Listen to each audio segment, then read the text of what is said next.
Hello dear students, करते हैं question number 51। Question 51 कह रहा है कि two protons A and B move parallel to the axis in the opposite direction with equal speed v। तो आपके पास दो प्रोटॉन है, प्रोटॉन पे चार्ज प्लस ही है, दोनों अपोजिट डायरेक्शन में v वेलोसिटी से मूव कर रहे हैं और दोनों प्रोटॉन्स के बीच की जो परपेंडिकुलर डिस्टेंस है वो हमको d दी हुई है। इसको प्रोटॉन ए कह रहे हैं, इसको प्रोटॉन बी कह रहे हैं, ठीक है। किसी इंस्टेंट पे the ratio of magnetic force and electric force on proton A, तो प्रोटॉन ए पे, ये वाले प्रोटॉन पे लगने वाला मैग्नेटिक फोर्स और इलेक्ट्रिक फोर्स का रेशियो क्वेश्चन हमसे पूछ रहा है। तो प्रोटॉन ए पे पहली बात ध्यान से देखो कि मैग्नेटिक फोर्स क्यों लगेगा, इस पे मैग्नेटिक फोर्स क्यों लगेगा, क्या कारण है, मैं बताता हूँ क्यों लगेगा। जब ये वाला प्रोटॉन चलेगा तो ये एक चार्ज है, और जब एक चार्ज मूव करता है यूनिफॉर्म वेलोसिटी से तो क्या प्रोड्यूस करता है, मैग्नेटिक फील्ड प्रोड्यूस करता है। तो ये वाला चार्ज एक मैग्नेटिक फील्ड प्रोड्यूस करेगा, ठीक है। और ये वाला चार्ज, जो ए वाला चार्ज है, वो बी वाले चार्ज की मैग्नेटिक फील्ड में होगा। तो अब ये वाला चार्ज मूविंग चार्ज है, एक मूविंग चार्ज जो कि एक मूविंग चार्ज है, तो ए जो मूविंग चार्ज है वो किसी दूसरे चार्ज की मैग्नेटिक फील्ड में मूव कर रहा है, यानी कि बी वाले चार्ज की मैग्नेटिक फील्ड में मूव करेगा, तो उस पर मैग्नेटिक फोर्स लगेगा जिसको हम QVB से लिखते हैं, ठीक है।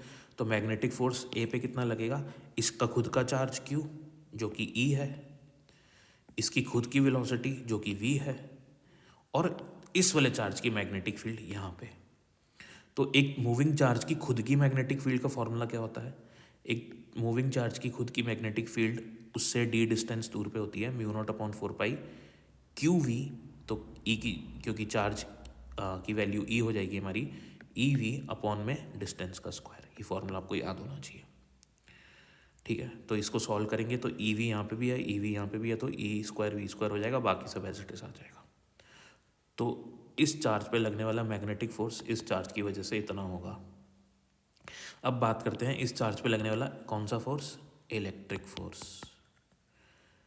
इस चार्ज पे कुछ इलेक्ट्रिक फोर्स भी लगेगा, हाँ जी लगेगा। क्यों लगेगा, क्योंकि इस चार्ज की यहाँ पे कुछ इलेक्ट्रिक फील्ड होगी। अरे दोनों पॉजिटिव चार्ज हैं, इलेक्ट्रोस्टैटिक्स में जाओ ना वापस, मैग्नेट में आ गए तो इलेक्ट्रोस्टैटिक्स को नहीं भूलना है। तो इस वाले चार्ज की कुछ यहाँ पे इलेक्ट्रिक फील्ड भी होगी, बिल्कुल होगी। तो इलेक्ट्रिक फील्ड फोर्स कितना होता है, QE। Q कौन सा, यही चार्ज, और इलेक्ट्रिक फील्ड किसकी, बी वाले की। तो एक चार्ज की इलेक्ट्रिक फील्ड d डिस्टेंस पे क्या होती है, KQ/R², तो यहाँ के E/d² हो जाएगा। समझ में आ रही है बात, तो ये E² हो जाएगा आपका E×E, और K की वैल्यू क्या होती है 1/4πε0।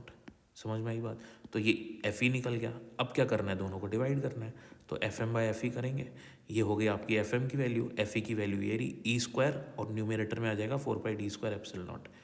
अब जो कैंसिल हो रही है टर्म्स वो देखो, 4πd² गया, E² और E² गया, क्या बचा आपके पास, μ0ε0 V², ये बचा।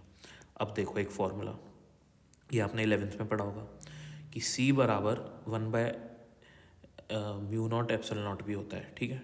दोनों तरफ का स्क्वायर कर दें तो C² बराबर हो जाएगा 1/ε0μ0, और ε0μ0 की वैल्यू हो जाएगी 1/c²। अब यहाँ पे क्या आ रहा है, μ0ε0 आ रहा है ना, दोनों मल्टीप्लाई हो रहे हैं, तो μ0ε0 V²। अब μ0ε0 की जगह क्या लिख सकते हैं, 1/c², तो इसकी जगह आ जाएगा 1/c², न्यूमरेटर में V²। ये अपना आ गया आंसर। Thank you.